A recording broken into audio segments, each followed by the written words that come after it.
Assalamualaikum warahmatullahi wabarakatuh.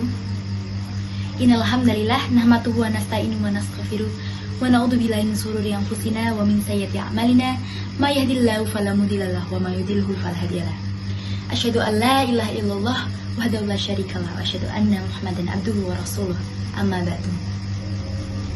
Sebelumnya marilah kita panjatkan segala puja dan puji syukur atas kehadirat Allah Subhanahu wa taala yang telah memberikan kita rahmat dan hidayahnya serta nikmat-nikmatnya kepada kita semua.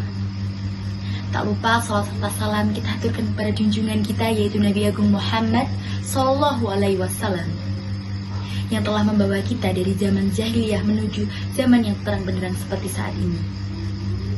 Berdirinya saya di sini, saya ingin menyampaikan sedikit materi kepada teman-teman semua, yaitu mengenai bahaya lisan. Materi tadi saya ambil dari buku 101 Wasiat Rasul untuk Wanita karya Syekh Sa'ad Yusuf Abdul Aziz. Dari bab yang saya baca terdapat 16 penyakit lisan atau bahaya lisan. Namun kali ini saya akan mengambil 10 penyakit lisan. Yang pertama yaitu penyakit lisan berbicara yang tidak bermanfaat. Ketahuilah teman-teman semua bahwa terkadang perkataan yang kita ucapkan bisa menunjukkan kita ke jalan kesuksesan, namun di sisi yang lain itu juga bisa menyebabkan kita masuk ke dalam neraka. Yang kedua yaitu penyakit berbicara berlebihan. Berbicara berlebihan adalah di mana di dalam satu pembicaraan tidak adanya manfaat atau faedah di dalamnya.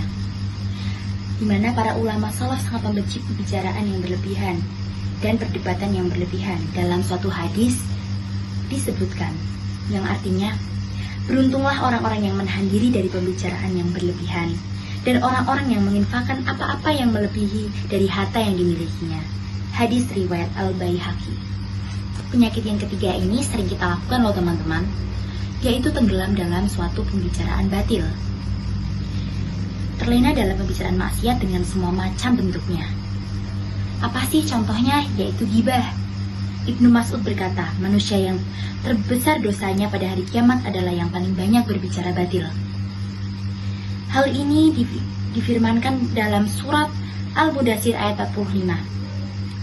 Wa kunna nakhudu ma'al qaidin.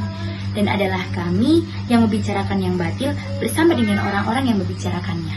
Penyakit lisan yang keempat adalah suka pertentangan dan perdebatan. Muslim bin Yasir berkata, jauhilah pertentangan dan perdebatan, karena sesungguhnya pertentangan itu adalah saat-saat kebodohan orang alim. Pada saat itu yang kemudian setan akan menggelincirkan lisan mereka. Penyakit kelima merupakan penyakit terjerumus dalam pertengkaran. Penyakit ini merupakan tonggak dari rasa iri, dengki, permusuhan, yang kemudian bisa memutus tali silaturahmi.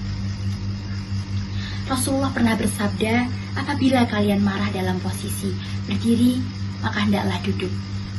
Namun ketika duduk tersebut rasa marah belum reda, maka hendaklah berbaring. Hadis riwayat Ahmad.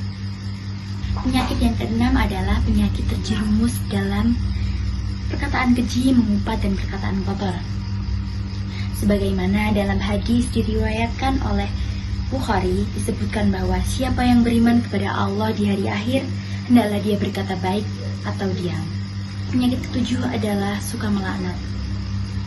Laknat yang ditujukan oleh hewan, manusia maupun benda mati merupakan sikap tercela. Di mana Rasulullah SAW bersabda, sesungguhnya para pelaknat tidak akan mendapatkan syafaat dan tidak mendapatkan pahala syahid pada hari kiamat. Hadis riwayat Muslim. Penyakit yang kedelapan, suka mengolok-olok. Seringkali kita temukan manusia tak luput dari kesalahan. Itulah yang membuat mereka terjerumus dalam kebatilan. Allah Subhanahu wa taala berfirman dalam surah Al-Hujurat ayat 11 yang artinya, hai orang-orang beriman, janganlah suatu kaum mengolok-olok-olokan lain, karena boleh jadi mereka yang diolok-olok lebih baik dari mereka yang mengolok-olok, dan jangan pula wanita-wanita mengolok-olok wanita lain, karena boleh jadi wanita yang diperolok lebih baik dari wanita yang mengolok-olokkan. Dan janganlah kamu memanggil dengan gelar-gelar yang buruk. Seburuk-buruk panggilan ialah panggilan yang sesudah iman. Dan barang siapa yang tidak bertaubat, maka mereka itulah orang-orang yang zalim. Masuk ke penyakit lisan yang ke-9, yaitu suka menyebarkan rahasia.